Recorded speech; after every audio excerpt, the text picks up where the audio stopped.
आज के नारी शक्ति की कहानी में जानेंगे डॉक्टर सुनीता चौधरी के बारे में, जो आम लोग प्यार से लेडी माँ कहकर पुकारते थे।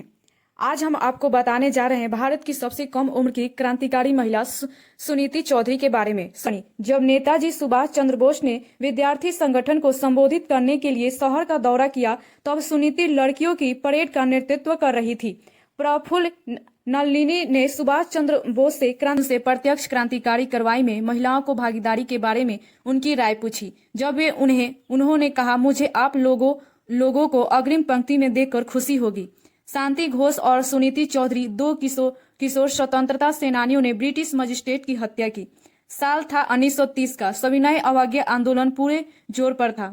यहाँ पे पुलिस की बर्बरता भी उतनी ही प्रबल थी। लड़ो और मरो, यही देशभक्ति की भावना थी जो ब्रिटिश शासन के दौरान पूरे भारत में हर स्वतंत्रता सेनानी में साफ दिखाई देती थी। शांति घोष और सुनीति चौधरी किसी भी अन्य किशोर लड़कियों की तरह थी, लेकिन किसी ने भी नहीं सोचा होगा कि वे भगत सिंह, राजगुरु और सुखदेव की फांसी का बदला लेने के लिए अत्याचारी British magistrate Charles Geoffrey Buckland Stevens को गोली मार देंगी। शांति घोष सिर्फ 15 साल की थी और सुनीति चौधरी 14 साल की, जब उन्होंने मिलकर स्यूटन्स की हत्या कर दी। 14 दिसंबर 1931 का दिन था। उनके इस वीरतापूर्ण कार्य का खमियाजा दोनों परिवारों को भुगतना पड़ा।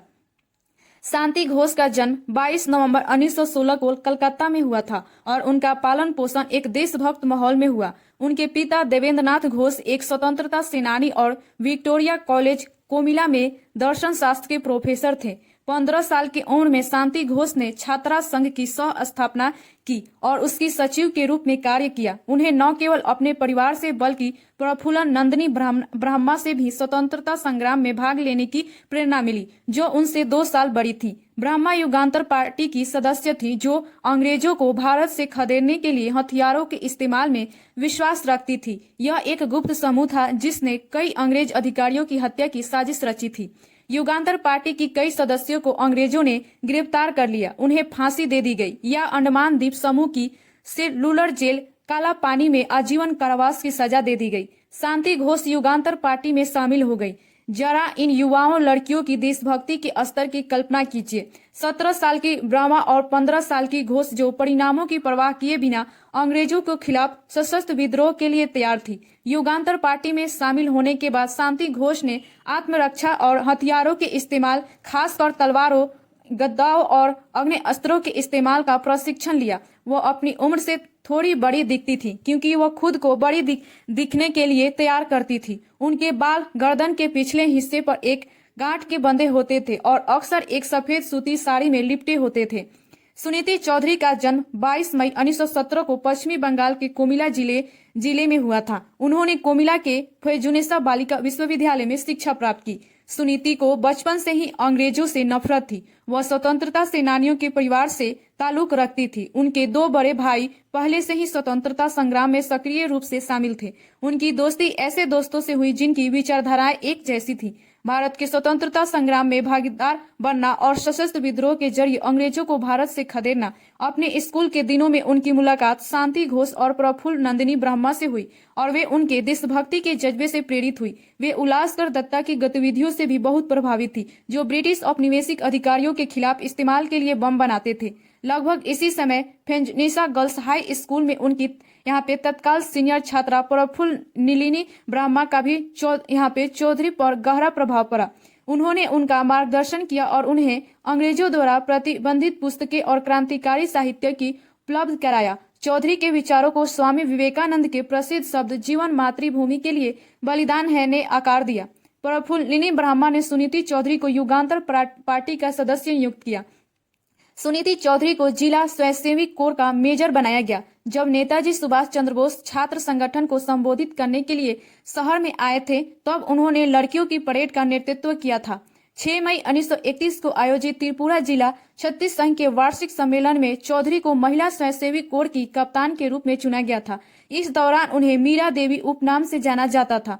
उन्हें आग्नेयास्त्रों के संरक्षक के रूप में चुना गया था और वे महिला सदस्यों को लाठी, तलवार और खंजर चलाने का प्रशिक्षण देने की प्रभारी थी। सम्मेलन के अंत में जब नेताजी सुभाष चंद्र बोस लड़कियों से मिले तो प्रफुल्ल ब्राह्मण ने उनसे प्रत्यक्ष क्रांतिकारी कार्रवाई में महिलाओं की भागीदारी के बारे में उनकी राय पूछी। जवाब में उन्हें कहा, मुझे आप लोगों को अग्रिम पंक्ति में देखकर खुशी होगी। शांति घोष द्वारा हस्ताक्षर देने के अनुरोध पर सुभाष चंद्र बोस ने लिखा, आपने सम्मान की रक्षा के लिए हे माताओं स्वयं हथियार उठाओ। इस बीच छात्री संघ युवा लड़कियों को प्रशिक्षण दे रहा था और सबसे चतुर और बहादुर प्रशिक्षु क्रांतिकारियों को सूचना, कागजात, हथियार, गोला बारूद और धन मुहैया करा रहे थे। हालांकि प्रफुल्ल, शांति सुधा घोष और सुनीति चौधरी ने ज्यादा प्रभावी जिम्मेदारियों की मांग की। वे चाहते थे कि उनकी जिम्मेदारियां लड़कों के बराबर हो। इसे स्वाभाविक रूप से कुछ वरिष्ठ नेताओं ने लड़कियों के हथियार उठाने के उद्देश्य पर सवाल उठाए। जब ऐसा हुआ तो सुनीति ने पलटवार किया, अगर हम असली कार्रवाई से कतराते हैं तो हमारे इस लाठी डंडे वाले खेल का क्या फायदा। आखिरकार फरार नेताओं में से एक वीरेन भट्टाचार्य ने गुप्त रूप से लड़कियों का साक्षात्कार लिया और तीनों को असाधारण साहसी घोषित किया।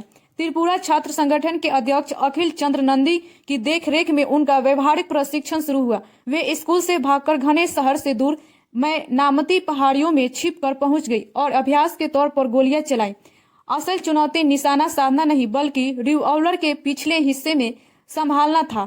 कि सुनीति की तर्जनी उंगली ट्रिगर तक ठीक से नहीं पहुंच पा रही थी, लेकिन वह हार मानने को तैयार नहीं थी। उसने अपनी लंबी मध्यमा उंगली से बेल्जियम निर्मित एक छोटी रिवॉल्वर से घातक गोलियां दागी। इस समय तक ब्रिटिश अधिकारियों पर बमबारी और हत्याओं को आकार देने में पुरुष की ही मुख्य भूमिका थी। महिला स्वतंत्रता सेनानी पृष्ठभूमि में काम करती थी। इतनी कम उम्र में उनके पराक्रम और साहस को देखते हुए शांति घोष और सुनीति चौधरी को सीधी कार्रवाई के लिए चुना गया। कोमिला के जिला मजिस्ट्रेट चार्ल्स जेफरी बकलैंड स्यूटन्स की हत्या। स्यूटन्स एक ऐसा आदमी था जो सत्याग्रह को नष्ट करने के लिए किसी भी हद तक जा सकता था। उसने सभी नेताओं को जेल में डाल दिया और आवाज उठाने वाले हर अहिंसक भारतीयों को प्रताड़ित किया। संतुलन बनाने के लिए कुछ करना जरूरी था और शांति सुनीति उसे अंजाम देने वाले थे। इस दौरान बंगाल में स्वतंत्रता आंदोलन ने एक गंभीर मोड़ लिया था। कई स्वतंत्रता सेनानियों ने खुलेआम विद्रोह किया, जिसके परिणाम स्वरूप उन्हें गिरफ्तार कर लिया गया। एक गुप्त समूह के बैनर तले देशभक्तों के एक समूह ने उन कुख्यात ब्रिटिश पुलिस अधिकारियों की हत्या शुरू कर दी जो गिरफ्तार स्वतंत्रता सेनानियों पर अत्याचार करने के लिए कुख्यात थे, जैसे उन्हें बेहोश कर देना, उन्हें तरह तरह की यातनाएं देना और महिला सत्याग्रहियों को सड़कों पर निर्वस्त्र करना। ब्रिटिश पुलिस द्वारा महिला सत्याग्रहियों के साथ बलात्कार करने की भी अफवाहें फैली। शांति घोष और सुनीति चौधरी ने कार्रवाई करने का और भी दृढ़ निश्चय कर लिया।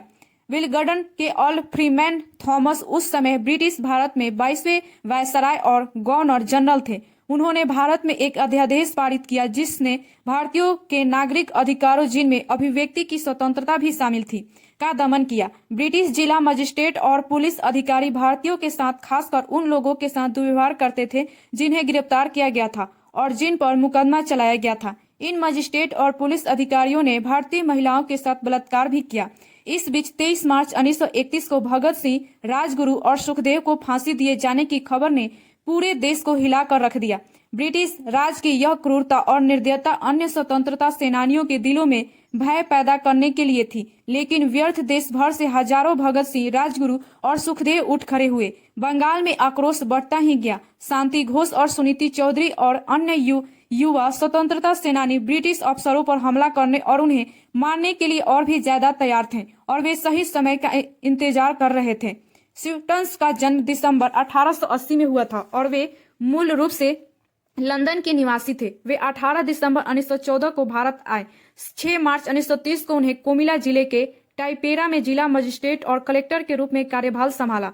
14 दिसंबर 1931 की सुबह 10 बजे जिला मजिस्ट्रेट के बंगले के सामने एक गाड़ी रुकी। उसमें से 2 किशोरियां उतरी। खिलखिलाती हुई, उत्साह से भरी हुई, दोनों ने अपनी साड़ियों पर रेशमी चादर ओढ़ी हुई थी, शायद ठंड से बचने के लिए। कोचवान जल्दी से गाड़ी चलाकर चला गया। इससे पहले कि वे लंबा गलियारा पार कर पाते, शांति घोष और सुनीति चौधरी ने कोमिला के जिला मजिस्ट्रेट चार्ल्स जेफरी बकलैंड स्यूटस से मिलने की अनुमति मांगी। स्कूल में अपने सहपाठियों के बीच तैराकी प्रतियोगिता आयोजित करने की याचिका पेश करने के विरुद्ध उनकी अनुमति स्वीकार कर ली गई। वे मजिस्ट्रेट के कार्यालय कक्ष में जहां वे बैठे थे घुस गए। उन्होंने अपने शॉल के नीचे स्वचालित पिस्तौल छिपा रखी थी। चूंकि वे स्कूली छात्राएं थी, इसलिए ब्रिटिश पुलिस को उन पर शक नहीं हुआ और उन्होंने उनकी तलाशी नहीं ली। उन्हें आसानी से अंदर घुसने में मदद की। लड़कियों ने अर्दलिए के माध्यम से साक्षात्कार पर्ची भेजी और मजिस्ट्रेट उप विभागीय अधिकारी नेपाल सेन के साथ बाहर आए। स्वीटन्स ने उसे दिए गए पत्र पर नजर डाली। हस्ताक्षरों के अनुसार इला सेन और मीरा देवी नाम की लड़कियां मजिस्ट्रेट से एक स्विमिंग क्लब के लिए अनुरोध कर रही थी। महामहिम के बहुत ही चापलूसी भरे शब्दों और कुछ गलत अंग्रेजी के इस्तेमाल से उनकी ईमानदारी पर कोई शक नहीं रहा। इला ने महामहिम की सहानुभूति जीतने के लिए खुद को एक पुलिस अधिकारी की बेटी भी बताया। लड़कियां खिड़की साफ करने के लिए बेचैन हो रही थी। उन्होंने स्वीटन से अनुरोध किया कि वे पत्र पर हस्ताक्षर कर दे। वह अपने कक्ष में गए और जल्दी ही हस्ताक्षरित कागज को लेकर लौट आए। घर में गोलियां गुजरने से पहले यही उसकी आखिरी चाल थी। कुख्यात मजिस्ट्रेट की आखिरी नजर उन दो लड़कियों पर पड़ी जो अब रेशमी आवरण के बिना दो रिवॉल्वर सीधे उसके दिल पर तान रही थी। शांति घोष और सुनीति चौधरी ने स्वीटन्स पर गोली चला दी, जिससे उसकी मौके पर ही मौत हो गई। एसडीओ बहुत देर से पहुंचे। गोलियों की आवाज सुनकर ब्रिटिश पुलिस सतर्क हो गई।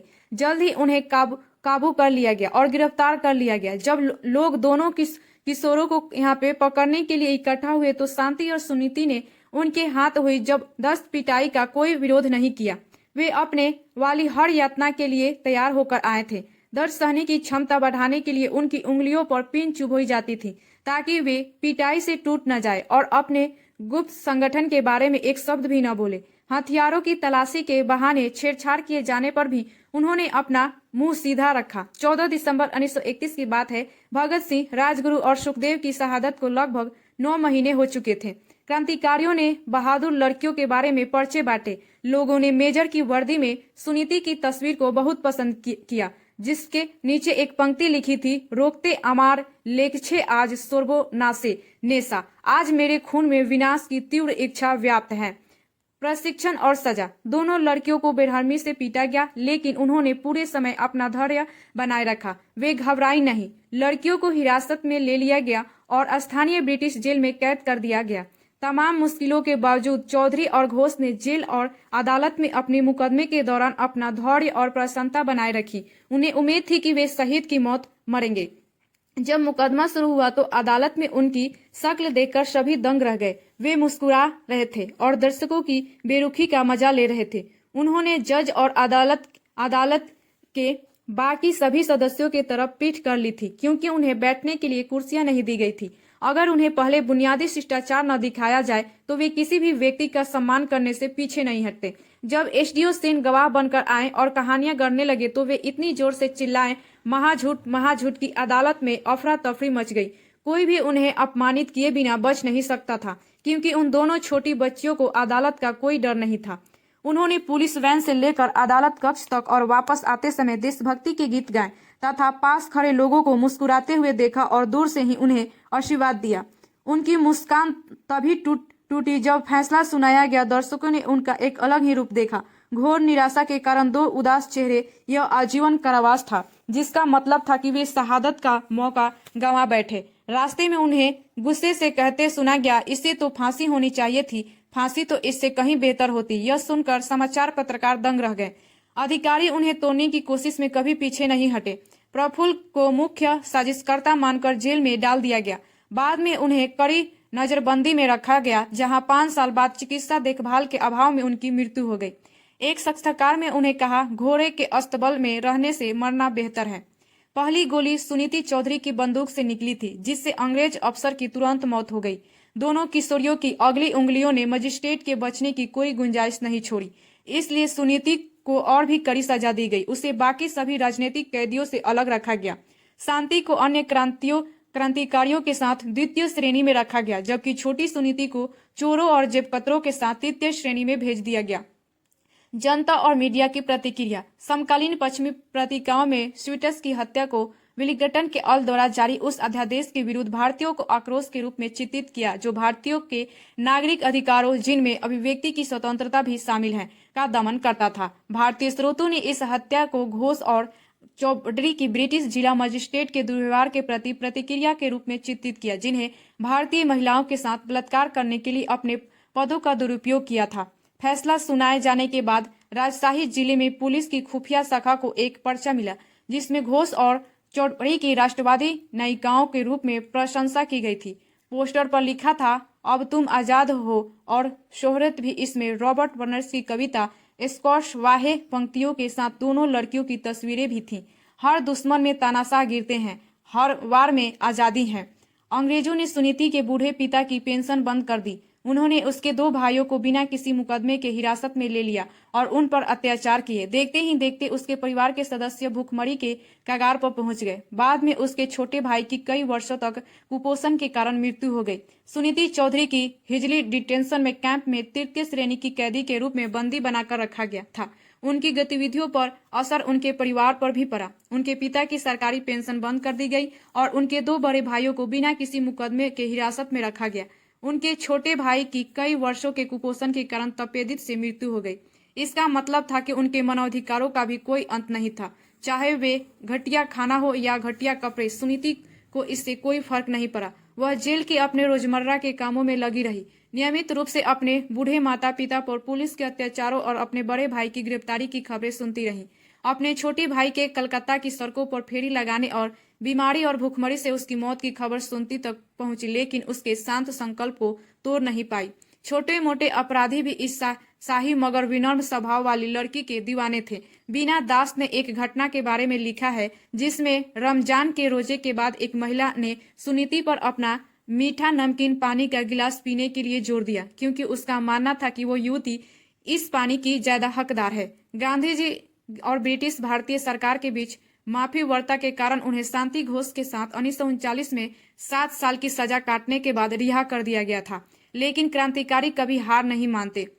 उन्होंने बहादुरी से शुरुआत की, अपनी पढ़ाई में पूरी मेहनत की और आशुतोष कॉलेज से प्री यूनिवर्सिटी कोर्स प्रथम श्रेणी में पास हुई। उन्होंने कैंपबेल मेडिकल स्कूल में मेडिसिन एंड सर्जरी में लाइसेंस प्राप्त किया और अंततः 1944 में कलकत्ता मेडिकल कॉलेज में दाखिला लिया। MBBS की पढ़ाई पूरी करने के बाद उन्होंने अपने भाई के दोस्त, एक अन्य कार्यकर्ता और पूर्व राजनीतिक कैदी प्रबोध कुमार घोष से शादी कर ली। सुनीति की कुशलता, उनकी दयालुता और समर्पण ने उन्हें शीघ्र ही चंदनगर में एक प्रतिष्ठित डॉक्टर बना दिया, जहां लोग उन्हें प्यार से लेडी मां कहकर पुकारते थे। 1951-52 के पहले आम चुनावों में डॉक्टर सुनीति घोष को कांग्रेस और कम्युनिस्ट पार्टियों की ओर से चुनाव लड़ने का प्रस्ताव मिला, जिसे उन्होंने दृढ़ता से अस्वीकार कर दिया। उन्हें राजनीतिक नाटकों में कोई दिलचस्पी नहीं थी, जो पहले से ही उनके योगदान को कमजोर कर रहे थे। इसके बाद उन्होंने अपने करियर के लिए राजनीतिक संघर्षों का सामना किया। सुनीति न केवल आर्थिक रूप से स्वतंत्र थी, बल्कि अपने भाइयों के व्यवसाय में भी मदद करती थी और अपने लकवाग्रस्त माता पिता की देखभाल में भी योगदान देती थी। उन्हें बच्चों और प्रकृति से बहुत लगाव था और वे उन्हें बागवानी, तैराकी और प्राकृतिक अध्ययन सिखाती थी। उन्हें अपनी बेटी भारती को विभिन्न अवसरों और यहाँ पे त्योहारों को मनाने के लिए प्रोत्साहित किया। उन्होंने 12 जनवरी 1988 को सुनीता दुनिया को अलविदा कह दिया। मात्र 14 वर्ष की उम्र में उन्होंने जो साहस दिखाया वो इतिहास में तो दर्ज ही है, कई लड़कियों के लिए आत्म प्रेरणा कथा भी है।